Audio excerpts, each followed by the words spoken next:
Steve Kerr wore a very interesting shirt to practice.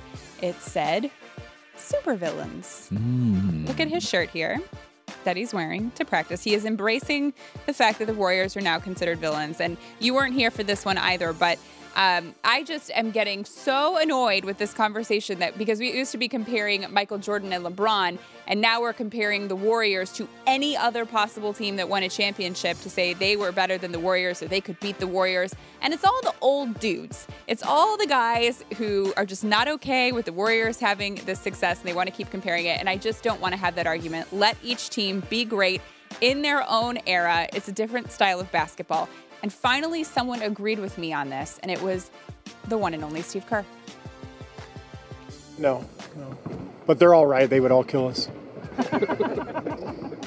The game gets worse as time goes on. And players are less talented than they used to be. The guys in the 50s would have destroyed everybody. It's weird how human evolution is sort of like goes in reverse in sports. You know, players get weaker, smaller, less skilled. I can't explain it. That's what I've been saying this entire time. People get better. Technology gets better. You can evolve the game of basketball. You can evolve the science that goes into working out. It's not a bad thing that these players are better. We also sort of romanticize tough. Like everybody loved. Yeah. Like back in my day, I had to. Listen, there are smarter ways to do things now. Like, if you can do something without the physical toll on your body, you should do that. Mm-hmm. And, like, hockey players today probably are not as good of fighters as hockey players in the 60s and 70s. And they're probably not as tough because they fly like private jets. And there's no question that I am softer than my father, and my father was softer than his father. It doesn't, I think we tend to romanticize, like the Clint Eastwood, the Dirty Harry, the tough guy. Like, I understand. I like the old cowboy, too. Like, I totally get that. We all fall in love with a tough football player. But like football, yes, guys were tougher. Guys, hockey players, everybody was a little tougher. But goalies, think about this. Goalies didn't wear masks at one point in hockey. Yeah, but I also think that it's not ever going to happen where we can actually compare these two teams or have them play each other, which is the only way to see.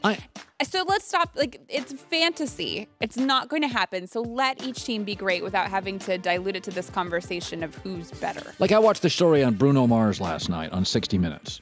He's just amazing. Okay. He can sing. He can dance. Like, I'm blown away by just artistically what he can do. Uh-huh. And I'm sure Fred Astaire was amazing. I got nothing against Fred Astaire. But, like, I am blown away by, like, young comedians and young musicians and young athletes who can just do more stuff. Like, it's a big turn on for me. Not even more, but it's like you don't make the comparison of, George Clooney, not as good of an actor as Marlon Brando. It just, like, that's not something that we do. I think you're accurate there. Maybe, but it's not like we look at these actors from the past and say they compare them if they were better or worse. They're just different because the style of acting was different. But sports is all about comparing. I love that. Is it? It's a very guy thing, I think. We compartmentalize. Guys like lists. It's not compartmentalizing. That's we like competitive, lists. and you have to compare and who's better, and you can't just appreciate. That's what guys talk about in is. bars. That's what we do. We're weird. Yeah, that is a little weird.